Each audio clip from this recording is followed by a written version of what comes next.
to somewhat of a halt. We are joined by a Hall of Famer.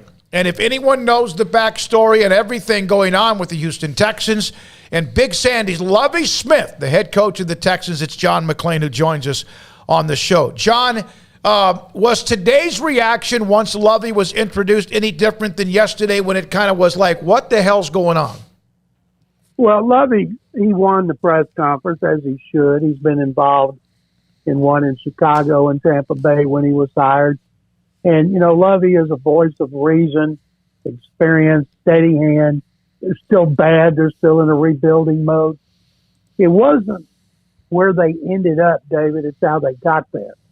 But it's like Paul trying to get from one place to another. He may take a bunch of wrong turns, and as long as he ends up where he's supposed to be on time, everything's going to be all right. So they did not interview Lovie as one of their 6 candidates.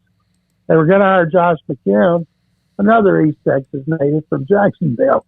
That was going to be a hard sell, and they knew it. They were getting criticized like crazy because he had no coaching experience in college or the NFL. Then when Brian Flores filed that lawsuit last week for racial discrimination, every team that hadn't hired a coach took a step back and reevaluated. So they're thinking, okay, it's one thing to be blasted for hiring a coach with no experience, but to pass over more experienced and qualified minorities, we got to pivot to somebody else. Well, Lovie is the associate head coach and defensive coordinator, has been involved in the process with them. And so they asked Lovie Sunday, would you like to interview? And he knew the situation. He was going to still be there under McCown. So he said, yeah, he wanted to be a head coach for a third time. So they officially interviewed him Monday morning, hired him yesterday, introduced him today. John, was Brian Flores a serious candidate pre-lawsuit? Brian Flores was never going to get the job. He was a serious candidate. He was one of 3 finalists, interviewed twice. Josh McCown was another, and Philadelphia defensive coordinator Jonathan Gannon, who only had 1 year as a coordinator. Those 3, but they wanted to hire McCown. McCown coached, he played for 18 years, 17 in the NFL, 12 different organizations. Everybody that's known him says he's a great guy and he's going to be a hell of a coach, but he needs to get some seasoning.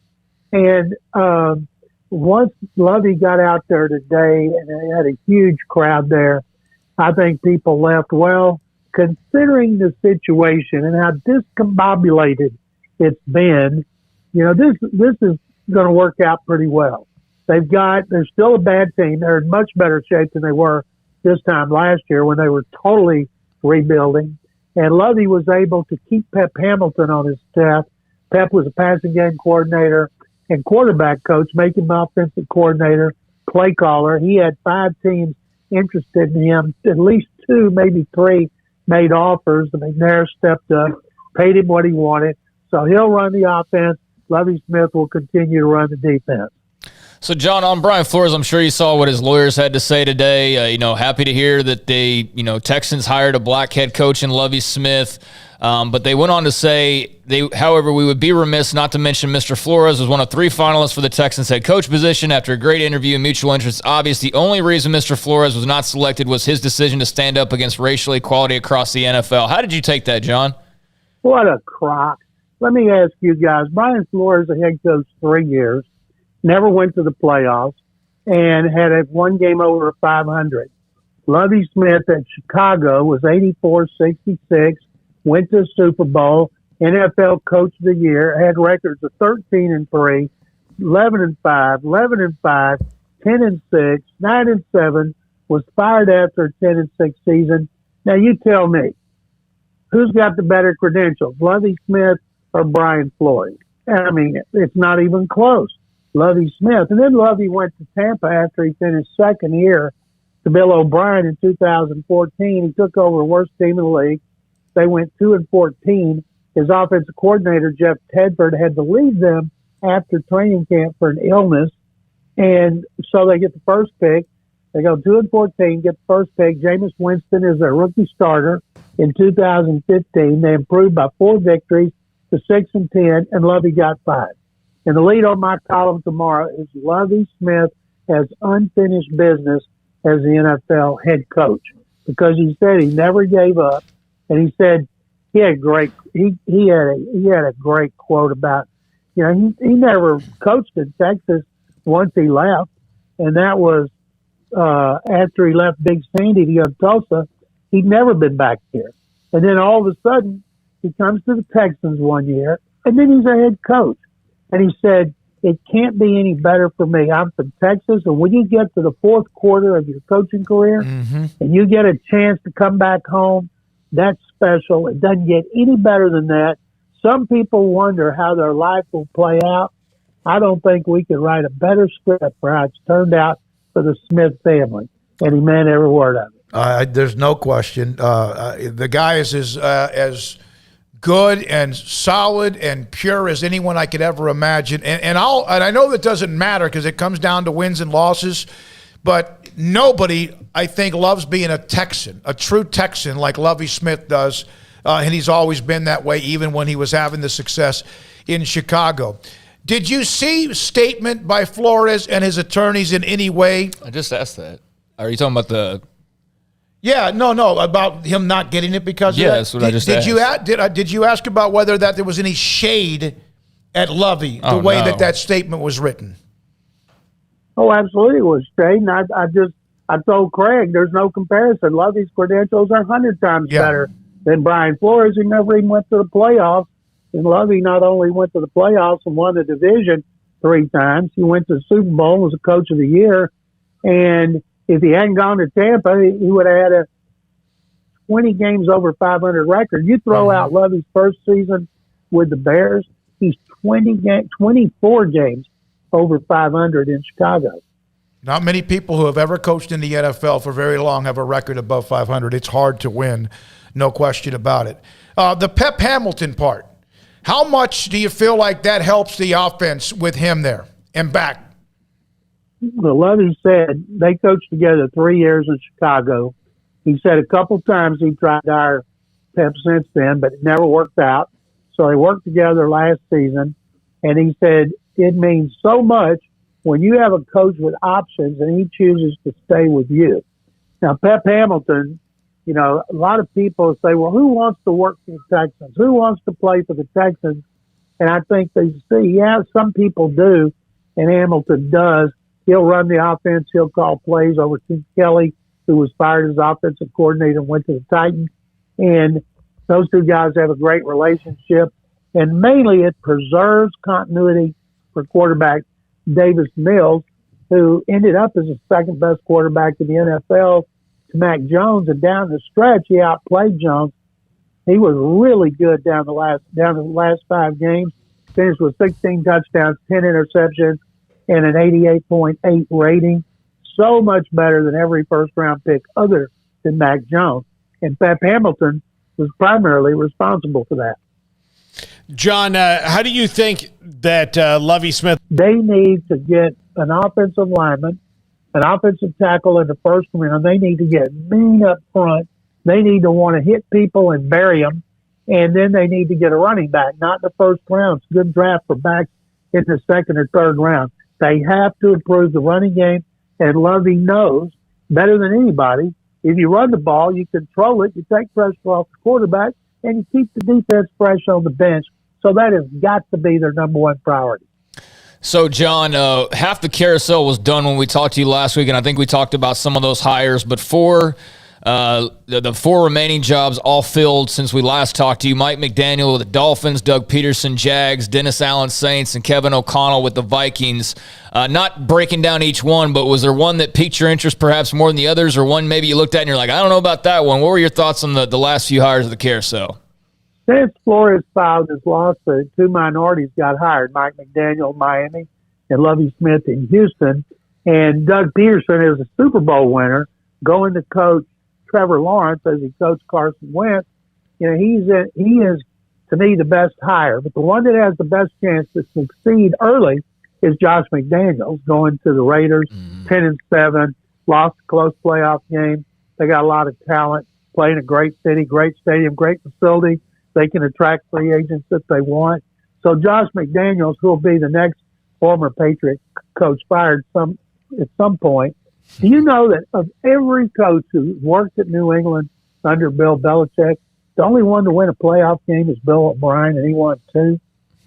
So Josh McDaniels, the odds are stacked against him, but he is in a good position to succeed. Dennis Allen, boy, I bet Eric Bieniemy's tired of interviewing. He entered Kansas City offensive coordinator, interviewed for like 8 hours in New Orleans, and then they promoted Dennis Allen like we all thought they would. John, are you surprised at what went down apparently between Byron Leftwich and the Jags? Because that looked like it was a pretty good fit at the beginning. It did. Everybody said it was going to happen, and they attributed it to he didn't want to work with general manager Trent Baalke. He wanted Adrian Wilson, former safety who's in pro personnel for the Cardinals, to be the GM. Somehow that fell apart. You know, if you got a chance to be a head coach, you better not pass it up, especially if you're an offensive coach and you got Trevor Lawrence as your quarterback. But he did. And I've seen other coaches be hot. They lose their quarterback. All of a sudden, the team's not as good. Next thing you know, they get fired. Happened to Tim Kelly here in 2020. Texans had a great passing game, scored a lot of points. They were exciting, even though they couldn't run the ball. Then Deshaun Watson didn't play, and all of a sudden, Tim Kelly's a bum, and they couldn't fire him fast enough. So, John, there's a game this week. Kind of a big game this week. The end of the NFL season on Sunday, as we will get the big matchup, Bengals and Rams. What are your thoughts on the big showdown in Los Angeles? I covered Cincinnati's 2 Super Bowl losses. San Francisco felt bad for them after that 88 season defeat, in which Joe Montana took the 49ers down the field through the winning touchdown pass to John Taylor. And they haven't been back. Now they're back. It wouldn't bother me if they were to win, but you can't give up 9 sacks in a game like they did against the Titans. Their offensive line is not good. The strength of the Rams' defense is the pass rush. Von Miller, Super Bowl MVP, helping Aaron Donald. We saw what happened last year with the Buccaneers getting after Patrick Mahomes. The line couldn't protect him. Chiefs went out and rebuilt their whole line. Now I think the Rams' pass rush is going to get after Joe Burrow, shut down the run, get after Burrow, and I think the Rams are going to win. Matthew Stafford's the MVP, and I don't have a problem with that either. He's a class act. He was nothing but class in Detroit. He was acquired to help them win a Super Bowl. It's a great story. All right, John, send a couple of basketball players up to Waco. By the time they leave, well, they may have already left for their game in Manhattan. The men are in a little funk, man. They are. The women aren't. We did a big cover story on Alyssa Smith in the Chronicle Sunday, and some people were asking me, what are we doing making our cover story on a Baylor women's basketball player? And then after the Texas game, I texted them. I said, this is learn. Check them, guys. Thank you. See you, John. Hall of Famer John McClain on.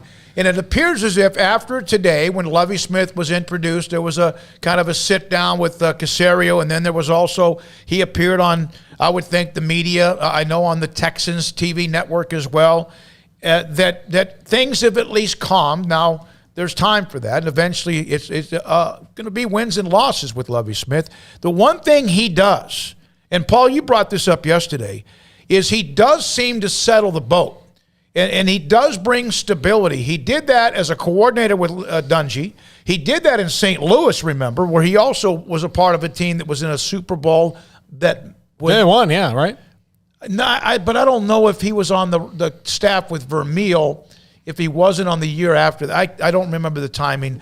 Then he went to Chicago, but he might have been. He might have been a part of that staff, or he was at Tampa Bay. But he's been on places, Buccaneers, that were on their way up. Rams were really good, and then, of course, the Bears, he took them to a hell of a lot. Well, I mean, look at the roster that they built in the couple years after that Bruce Arians got to take over. All they were missing was Tom Brady, and they won a Super Bowl and got in a deep playoff run. I'll say this, the Bears, and there's a lot of fans who'd be snarky about this, but they've been terrible since they fired him. Terrible. I mean, the Bears, no, they're terrible. That organization's a but anyway, dumpster, it's one of those, middle of the pack at best ownership groups. Yeah, I mean, that's basically what it is, and yeah, they have been forgettable since then. And no, Lovey's never won a Super Bowl. He was the Rams DC, and their loss to the Patriots. Yep. And then lost as head coach of the Bears. Okay. Outside of 1985 and a bunch of time before most of us I know they were good in the 70s and a little bit smoky in the 60s there, but the Bears, for the most part, in anyone's lifetime that's still breathing, have been very average. No, that's great. Yeah. They are. Yeah, I was born mid-'80s, like right at the time of the Super Bowl shuffle, and I'm trying to think of like big-name players and big moments, and they're very few and far between, and that's like going on nearly 40 years now. The Bears have to thank their good, lucky stars that the Cleveland Browns and Detroit Lions exist. Otherwise, people would be maybe a little more caustic towards them. Yeah, well, maybe they got the hire now. Maybe they've got the quarterback, they've got the hire, and it'll turn for them. But yeah, I mean, Lovey had it going there. There's no doubt about that. I'm not like excited about the hire from like an energy standpoint. Like you hear Lovey Smith and it doesn't exactly go like, yeah, like it would maybe some other names. And I don't know maybe that name would have been for the Texans. Maybe it would have been Byron Leftwich or something. I don't know. But in terms of just hearing John talk about him and just knowing enough about Lovey, I do think he's a great steadying hand that will come in there and do a good job and do the best that he can with what's at his disposal. But it'll remain to be seen like how that roster comes together. And so I wish him the absolute best. I'm happy for him that he got the opportunity. All right, when we come back, Paul Catalina will wrap it up on a day which we have discussed college basketball with two different analysts, also with Brian Davis, who covers Texas, Mac Rhodes on many things Baylor and really college athletics, and now the Hall of Famer and John McClain. This, Sikkim 365 Radio, 365 Sports.